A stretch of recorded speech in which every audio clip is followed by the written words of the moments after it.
శ్రీ బిపిన్ చంద్ర గారి ఆధునిక భారతదేశ చరిత్ర 10వ భాగం 14/7/26.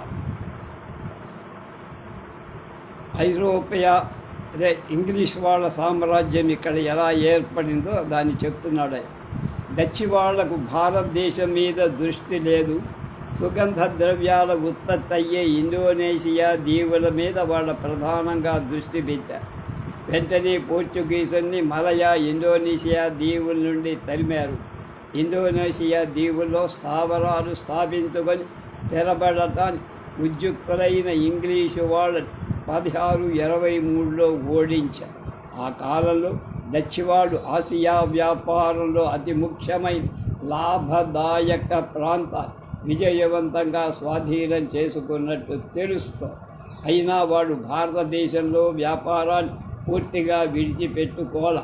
గుజరాత్లో సూరత్, భరూచ్, కాంబే, అహ్మదాబాద్ నగరాల్లో, కేరళలో కొచ్చిన్, తమిళనాడులో నాగపట్నం, ఆంధ్రలో మచిలీపట్నంలో, బెంగాల్లో చిన్సురాలు, బీహార్ పాట్నాలు, ఉత్తరప్రదేశ్ ఆగ్రాలు వాళ్ళు తమ డిపోలను తెరిచారు. 1658లో పోర్చుగీసుల నుండి సింహాళాన్ని స్వాధీనం చేసుకున్నారు. భారతదేశం నుండి నీలిమందు, ముడిపట్టు, నేతబట్టలు, సురేకారం, నల్లమందు ఎగుమతి చేసుకున్నారు. వీళ్ళు కూడా పోర్చుగీసుల మాదిరి భారత ప్రజల పట్ల క్రూరంగా ప్రవర్తించారు. భారతీయుని నిర్దాక్షిణ్యంగా దోచారు. ఇంగ్లీషు వర్తకులు కూడా ఆసియా వ్యాపారాన్ని చూసేసరికి కక్కుర్తి పుట్టి పోర్చుగీసుల విజయం వాళ్ళ ఓడల నిండా నింపుకొని తెచ్చని సుగంధ ద్రవ్యాలు, తెల్లని నూలు బట్టలు, పట్టు, బంగారం, ముత్యాలు, ఓషధులు, పింగాణీ సామగ్రి, నల్ల చేప నూనె వగైరా కడ్లివరాయడం వాడు ఆర్జించిన అపరిమిత లాభాలు ఇంగ్లీషు వర్తకుల్లో ఉజ్వలమైన ఆశలు రేకెత్తి అటువంటి అద్భుత లాభసాటి వ్యాపారం ఎప్పుడు పాలు పంచుకుందామా అని వాడు తాకలాడిపోయాడు. కానీ 16వ శతాబ్దం దాకా పోర్చుగల్, స్పెయిన్ నౌకాబలాన్ని ఎదుర్కొనే శక్తి ఇంగ్లీష్ వాళ్ళకు లేదు. పోర్చుగల్, స్పెయిన్ల ధాటి ముందు ఇంగ్లాండ్ చాలా బలహీనంగా ఉన్న కాలం. దాదాపు 50 ఏళ్ల పాటు భారతదేశాన్ని ప్రత్యామ్నాయక వర్తక మార్గం కనిపెట్టాలని విఫల ప్రయత్నం చేసి ఈలోగా వాళ్ళు కొంత శక్తి పుంజుకున్నారు. 1879లో డ్రేక్ సముద్రయానం చేసి ప్రపంచాన్ని చుట్టొచ్చారు. 1588లో స్పానిష్ నౌకాబలం ఇంగ్లీషు వాళ్ళ చేతిలో చిత్తుగా ఊడిపోవడంతో తూర్పు దేశాల్లో ప్రవేశించడానికి ఇండియాకి దారి దొరికి వర్తక యోధుని పేరు పెట్టుకున్న ఒక వర్తక బృందం 1599లో సంస్థగా లేదా కంపెనీగా ఏర్పడి 1600 డిసెంబర్ 31 ఎలిజబెత్ మహారాణి ఆ కంపెనీ తూర్పు దేశాలతో వర్తకం చేసుకోవడానికి గుత్తాధికారం ఇస్తూ అధికార పత్రం జారీ చేసి ఆ సంస్థే ఇంగ్లీషు తూర్పు ఇండియా కంపెనీగా ప్రసిద్ధి పొందింది. ఈస్ట్ ఇండియా కంపెనీ ఆ సంస్థ మొట్టమొదటి నుంచి బ్రిటిష్ రాజరికంతో ముడిపడే ఉంది. ఎలిజబెత్ మహారాణి ఇంగ్లీషు తూర్పు ఇండియా కంపెనీలో ఒక వాటాదారు కూడా. ఇంగ్లీషు తూర్పు ఇండియా కంపెనీ నౌకలు మొట్టమొదట 1601లో ఇండోనేషియా సుగంధ ద్రవ్యాల ద్వీపాలకు తెరచాపలెత్తారు. ఆ తర్వాత 1608లో భారత పశ్చిమ తీరంలో సూరత్ వద్ద ఫ్యాక్టరీ, వ్యాపార డిపో ఫ్యాక్టరీ అనేవాడు పెట్టాలని నిర్ణయించారు. చక్రవర్తి అనుగ్రహం పొందడానికి కెప్టెన్ హాకిన్స్ జహంగీర్ దర్బారును సందర్శించారు.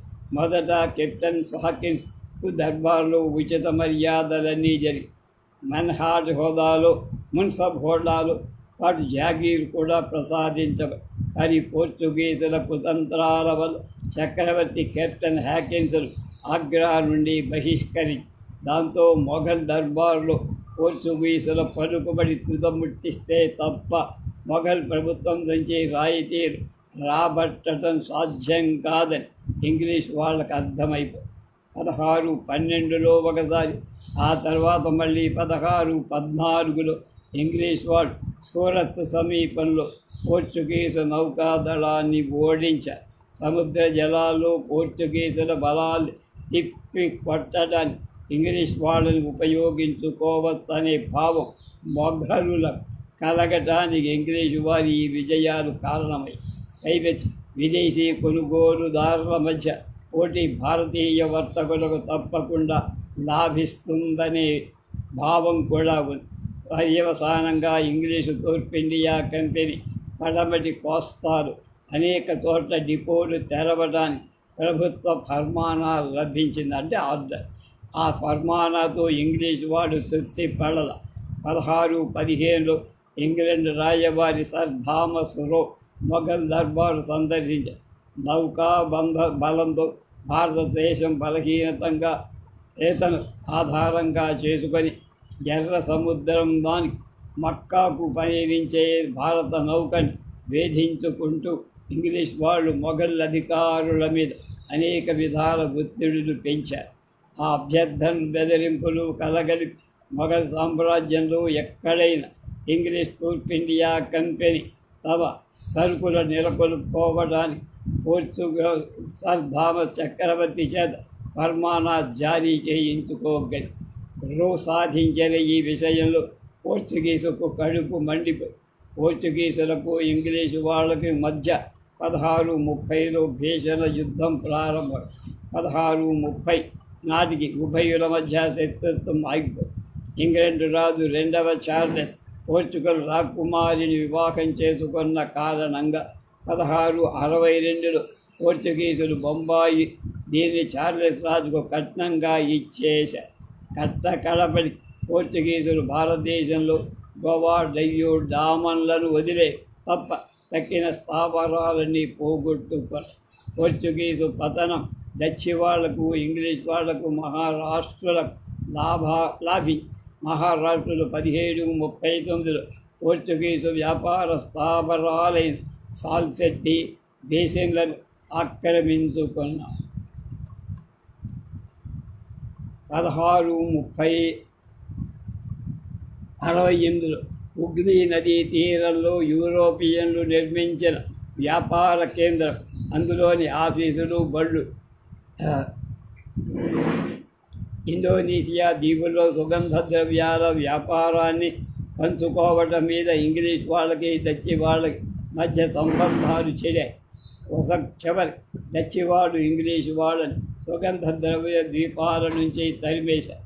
దాంతో ఇంగ్లీష్ వాళ్ళు ఇండియా మీద తమ దృష్టి కేంద్రీకరించారు. భారతదేశంలో పరిస్థితులు వాళ్లకు అనుకూలంగా తోచాయి. ఇంగ్లీషు డచ్చి వాళ్ళ మధ్య 1654లో ప్రారంభమై 1667 వరకు ఎడతెగకుండా సాగిన యుద్ధం చివరికి ముగిసిపోయి ఇంగ్లీష్ వాళ్ళు ఇండోనేషియా దీవుల మీద తమ వ్యాపార హక్కులు వదులుకొని భారతదేశంలో ఇంగ్లీషు వారి వ్యాపార స్థావరాల జోలికి రాకుండా ఉండటానికి డచ్చి వాళ్ళు ఒప్పుకొని, అయినా కూడా డచ్చి వాళ్ళను భారతదేశం నుంచి పూర్తిగా తరిమేసి దాకా ఇంగ్లీషు వాళ్ళు నిద్రపోల. 1795లో డచ్చి వాళ్ళను వాళ్ళ ఆఖరి స్థావరాల నుంచి ఇంగ్లీషు వాళ్ళు వెళ్ళగొట్టగలిగారు. తూర్పు ఇండియా కంపెనీ వ్యాపారం పలుకుబడుల అభివృద్ధి 1600 నుంచి 1744 144 ఏళ్ళు తూర్పు ఇండియాలో కంపెనీ ఇండియాలోని మొట్టమొదటి చాలా చిన్న ఎత్తున ప్రారంభమై 1687 వరకు కంపెనీ వ్యాపారం అంతటికీ సూరత్తే కేంద్రం. తర్వాత చాలా కాలం ఇంగ్లీషు వర్తకులు మొఘల్ అధికారుల ముందు అర్జీదారులుగా మిగిలిపోయారు.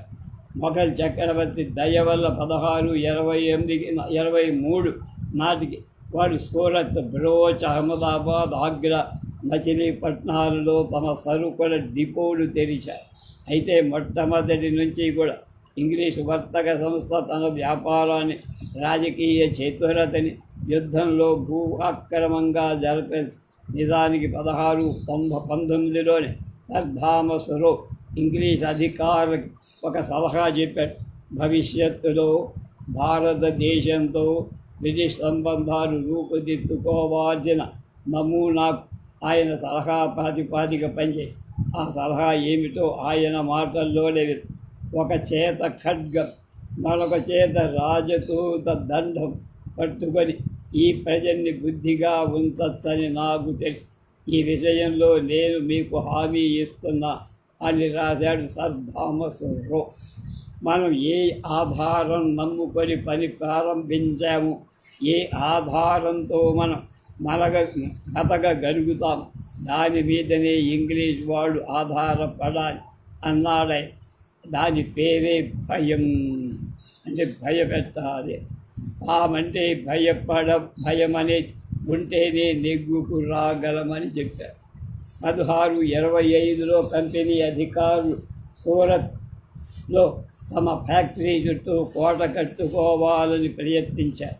మొఘల్ సామ్రాజ్యంలోని స్థానిక అధికారులు తక్షణం కంపెనీ ముఖ్యాధికారులకు సంకెళ్ళు వేసి కారాగారంలో పారేసి అప్పటిదాకా మొఘల్ తేజం వెలుగుతూనే ఉంది.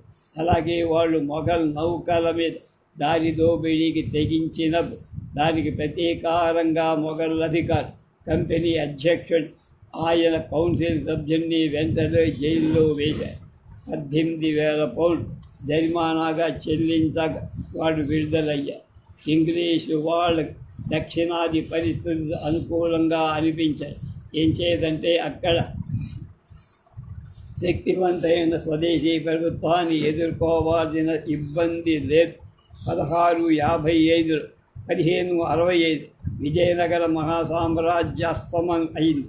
దాని స్థానంలో అనేక చిల్లర మల్లర దుర్బల రాజ్యాలు వచ్చాయి. వాళ్ళని ప్రలోభ పెట్టడం కానీ ఆయుధ బలంతో హడల కొట్టడం కానీ తెలియదు. ఇంగ్లీష్ వాడు దక్షిణాదిన తమ మొట్టమొదటి ఫ్యాక్టరీ 1611లో మచిలీపట్నంలో ప్రారంభించి అక్కడి నుంచి తమ కార్యకలాపాన్ని వేగం మద్రాసుకు మార్చారు. 1639లో మద్రాసుకు చంద్రగిరి రాజు వద్ద నుంచి గుత్తకు తీసుకున్న మద్రాసును చంద్రగిరి రాజు దగ్గర నుంచి గుత్తకు తీసుకున్నారంటే లీజ్ అన్నమాట. తర్వాత ఆనాడు మద్రాసు తూర్పు కోస్తా ప్రాంతంలో ఒక తేలిక పొడవు 6 మైళ్ళు వెడల్పు 1 మైలు. ఇంగ్లీష్ వాళ్ళు అక్కడ కోట కట్టుకోవడానికి పరిపాలన జరుపుకోవడానికి ఓడరేవు మీద సుంకాల ద్వారా వచ్చే రావడిలో సగభాగం తమకు చెల్లించే షరతు మీద నాణ్యాలు ముద్రించుకోవడానికి చంద్రగిరిరాజు సర్వాధికారాలు ఇచ్చేశారు. ఇక్కడే తమ ఫ్యాక్టరీ చుట్టూ వాళ్ళు చిన్న చిన్న కోట కట్టుకొని అదే సెయింట్ జార్జ్ ఫోర్ట్. 17వ శతాబ్దం ముగిసే నాటి ఇంగ్లీష్ కంపెనీ మద్రాసు మీద సార్వభౌమ అధికార హక్కు పొంది ఆ హక్కు సాధించడం కోసం యుద్ధానికి తలపడడానికైనా సిద్ధపడి విచిత్రం ఏమంటే లాభాలు చేసుకోవటానికి వచ్చిన ఈ వర్తక భారతదేశాన్ని జయించి అందుకుగాను భారతీయుల దగ్గరే డబ్బు వసూలు చేసుకోవడానికి మొట్టమొదటి నుంచి పట్టుదలలో అంటే భారతీయులు తమ మాతృదేశాన్ని కంపెనీ వాళ్ళు జయించినందుకు కాను వాళ్లకు డబ్బులు చెల్లించుకోవాలన్న మాట ఎంత హీనస్థితి మాట. ఉదాహరణకు వాటాదారులంతా కలిసి ఏర్పడ్డ కోర్ట్ ఆఫ్ డైరెక్టర్స్ తమ కింద మద్రాసు అధికారులకు 1683లో ఇలా రాశారు: అంచెలంచెలుగా మన కోటని మన పట్నాన్ని ఏ భారతీయ ప్రభువు కానీ లేదా డచ్చి కంపెనీ కానీ దాడి చెయ్యటం కాలంతగా దాడి చెయ్యటానికి వీల్లేనంతగా కట్టుదిట్టం చెయ్య. మంచిగా మీరు మన వ్యాపారం కొనసాగిస్తూ మరమ్మతుల రక్షణ కట్ల ఏర్పాటు అవసరమైన డబ్బులు పట్టణ పౌరుల చేతనే పెట్టించాలి. మీరేమి మీ చేతికి మట్టి అంటకూడదని. తూర్పు ఇండియా కంపెనీ 1668లో పోర్చుగీసు నుంచి బొంబాయి ద్వీపాన్ని సాధించింది. తక్షణం రక్షణ ఏర్పాట్లు పూర్తి చేసి ఇంగ్లీష్ వాళ్ళకి బొంబాయిలో తేలిగ్గా రక్షించుకోగల ఒక విశాలమైన కోట దొరికి అందువల్ల ఇంకా అప్పుడే పైకి వస్తున్న మహారాష్ట్రలో వాళ్ళ వ్యాపారాన్ని ముప్పు తెచ్చి పెడుతున్నందువల్ల ఇంగ్లీష్ వాడు పశ్చిమ కోస్తాలో సూరత్కు బదులుగా బొంబాయిని తమ ప్రధాన కార్యస్థానంగా చేసుకుని ఇక తూర్పు భారత ప్రాంతంలో ఇంగ్లీష్ వాడు 1633 ఒరిస్సాలో తమ పెట్టుబడి ఫ్యాక్టరీ స్థాపించారు. అక్కడి నుంచి బెంగాల్లోని హుగ్లీ వద్ద వ్యాపారం నడుపుకోవడానికి 1651లో అనుమతి పొందారు. వెంటనే పాట్నా, బాలాసోర్, ఢాకా, ఇంకా బెంగాల్, బీహార్లలో మరికొన్ని చోట్ల ఫ్యాక్టరీలు పెట్టేశారు.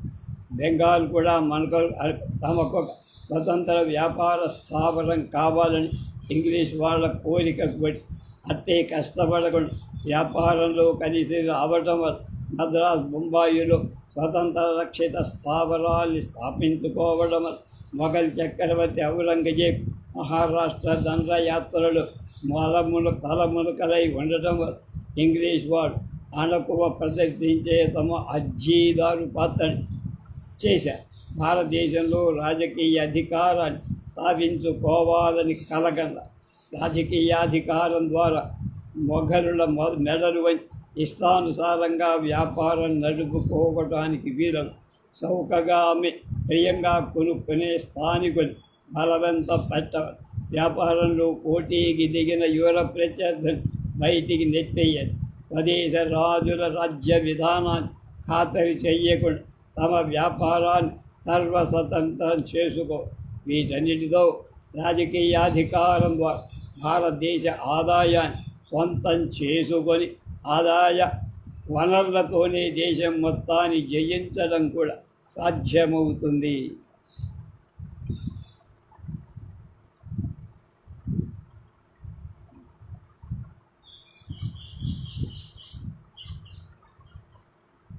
ఆనాడు ఇంగ్లీషు వాడు అటువంటి పథకాన్ని దాపరికం లేకుండా బయటే పెట్టారు. బొంబాయి గవర్నర్ లండన్లోని కోర్టు డైరెక్టర్లకు రాస్తూ చేత కత్తి పట్టుకొని మీ సాధారణ వాణిజ్యాన్ని నిర్వహించుకోవాల్సిన సమయం వచ్చింది, ఇక ఉద్యమించండి అన్న. భారతదేశంలో శాశ్వతమైన ఒక సువిశాల, సుదృఢ, సురక్షిత ఆంగ్ల అధీన రాజ్యానికి పునాదిగా ఉండేట పౌర సైనిక ప్రభుత్వ విధానాలు రూపొందించుకొని రెంటిని పోషించడానికి అవసరమై భారీ ఆదాయ వనరులను సృష్టించుకొని ఫలితం రాబట్టుకోమని కంపెనీ డైరెక్టర్ 1687లో మద్రాస్ గవర్నర్కు సలహా ఇచ్చారు. మాకు మా వ్యాపారం ఎలాగూ ఆదాయంలో పెరుగుదల కూడా మా బాధ్యతకు లోబడిన విషయమే. 101 దుస్సంఘటనలు దాటి వాటిని మా వ్యాపారానికి విఘాతం సంభవిస్తే మా సైనిక బలాన్ని మేము దాంతో నిలబెట్టుకోవాలి. అదే మమ్మల్ని భారతదేశంలో ఒక జాతిగా రూపొందించాలి అని 1689లో కంపెనీ డైరెక్టర్లు ప్రకటించారు. 1688లో ఇంగ్లీష్ వాళ్ళకి మొఘల్ చక్రవర్తి మధ్య శత్రుత్వం భగ్గుమని ఇంగ్లీష్ వాళ్ళు హుగ్లీని కొల్లగొట్టి చక్రవర్తి మీద యుద్ధం ప్రకటించడంతో ఆ ఉభయుల మధ్య శత్రుత్వపు సెగలు పెరిగాయి.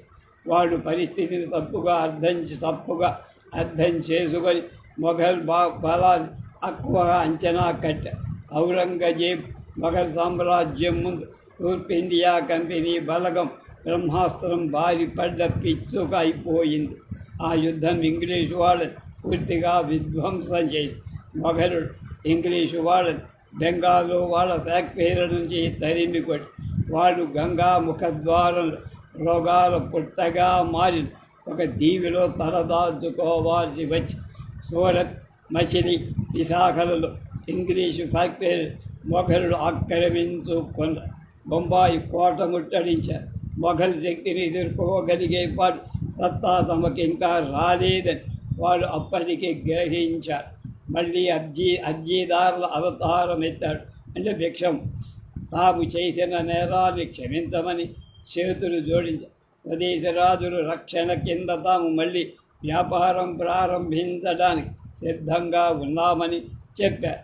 స్పష్టంగా వాళ్ళ గుణపాఠం నేర్చుకున్న మొఘల్ చక్రవర్తి నుంచి వ్యాపార రాయితీలు పొందటానికి మళ్ళీ వెనకటి నాటకం మొదలుపెట్టి మొఘల్ చక్రవర్తి ఉబ్బిపోయే తీపి మాటలు అతి వినయం నటించి వేడుకొన్నారు. మొఘల్ అధికారులు బ్రిటిష్ వాళ్ళ తప్పుని అప్పటికప్పుడు క్షమించేసేవాడు. పైకి అమాయకంగా నిరపాయకరంగా కనిపించే ఈ విదేశీ వర్తకులు దేశానికి పెద్ద పీడగా అవుతారని తెలుసు అనే అవకాశం వాళ్ళకి రాల. పైగా కంపెనీ వాళ్ళ విదేశ వాణిజ్యం వల్ల ఇక్కడ వృత్తి పనుల వాళ్ళు వ్యాపారస్తులు లాభం పొందగలుగుతారు కదా అనుకుని తద్వారా ఖజానా కూడా లాభం వస్తుందన్న ఇంగ్లీష్ వాడు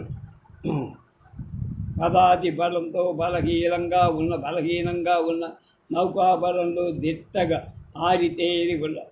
కాబట్టి ఇరాన్, పశ్చిమాసియా, ఉత్తర తూర్పు ఆఫ్రికా, తూర్పాసియా వగేరా విదేశీ సీమలతో సాగుతున్న భారత వ్యాపార వాణిజ్యాన్ని, నౌకల్ని పూర్తిగా ధ్వంసం చెయ్యగల శక్తి సామర్థ్యాలు ఇంగ్లీష్ వాళ్లకు. ఈ కారణంగా వాడు తిరిగి వ్యాపారాన్ని ప్రారంభించుకోవటానికి ఔరంగజేబు అనుమతి దయచేశారు.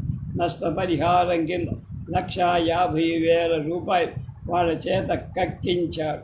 1691లో బెంగాల్లో వాళ్ళకి వాణిజ్య సుంకాల నుంచి మినహాయింపు వచ్చింది.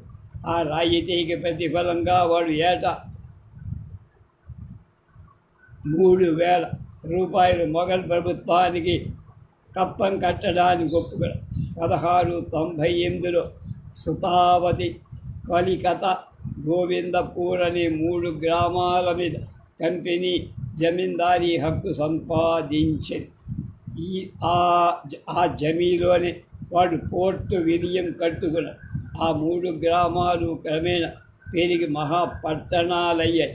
అదే ఇవాళ కలకత్తా మహానగరం. కడపటి మొఘల్ చక్రవర్తులలో ఒకడు ఫరూక్ సియార్ 1717లో బ్రిటిష్ కంపెనీకి ఒక ఫర్మానా జారీ చేశారు.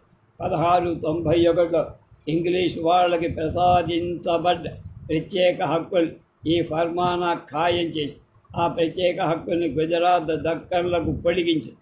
అయితే 18వ శతాబ్ది మొదట్లో బెంగాల్ ముర్షీద్ కులీ ఖాన్, అలీ వర్దీ ఖాన్ వంటి మహా బలవంతులైన నవాబులు పాలించారు. ఆ ఇద్దరు ఇంగ్లీష్ వాళ్ళని అడ్డులో పెట్టగలిగారు. వాళ్ళని తమ ప్రత్యేక హక్కులు దుర్వినియోగపరచకుండా జాగ్రత్త పడ్డారు.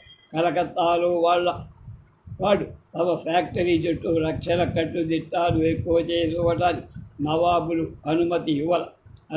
అలాగే కలకత్తా నగరాన్ని ఇంగ్లీష్ వాడు స్వతంత్రంగా పరిపాలించడానికి కూడా ఒప్పుకోవాలి.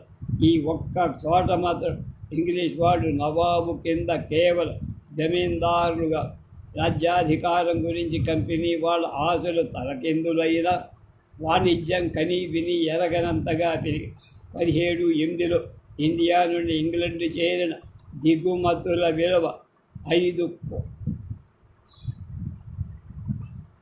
లక్షల పౌండ్. అవి 1740 నాటికి 17,95,000 పౌండ్. ఇంగ్లండ్ విధించిన అనేక నిధి నిషేధాలను తట్టుకొని కూడా రికార్డు స్థాయిలో ఇండియా ఉత్పత్తులు ఇంగ్లండును ముంచెత్తాయి. స్వదేశంలో బట్టల పరిశ్రమను బతికించుకోవడానికి ఇంగ్లండ్ మన చేత పట్టు వస్త్రాల వాడకాన్ని నిషేధించి ఇంగ్లండ్ నుంచి ఇండియాకు వెండిని పోనీకుండా నిరోధించింది. అయినా కూడా 1740లో అంతటి బ్రహ్మాండమైన పెరుగుదల రికార్డు. ఒకవైపు ఇంగ్లీషు వాడు ఇండియాలో స్వేచ్ఛా వాణిజ్యం కోసం గోల పెడుతూ మరోవైపు వాళ్ళ దేశంలో వ్యాపార స్వేచ్ఛ మీద నిర్బంధాలు విధించారు. ఇండియాలో తయారైన కొన్ని వస్తువులు ఇంగ్లాండ్లో ప్రవేశింపనివ్వడు. మద్రాసు, బొంబాయి, కలకత్తాలోని బ్రిటిష్ స్థావరాలు అవి మహానగరాలుగా వర్ధిల్లటానికి బీజం వేశారు. వర్తకులు, బ్యాంకర్లు అసంఖ్యాకంగా ఈ నగరాల వైపు ఆకర్షితులయ్యారు.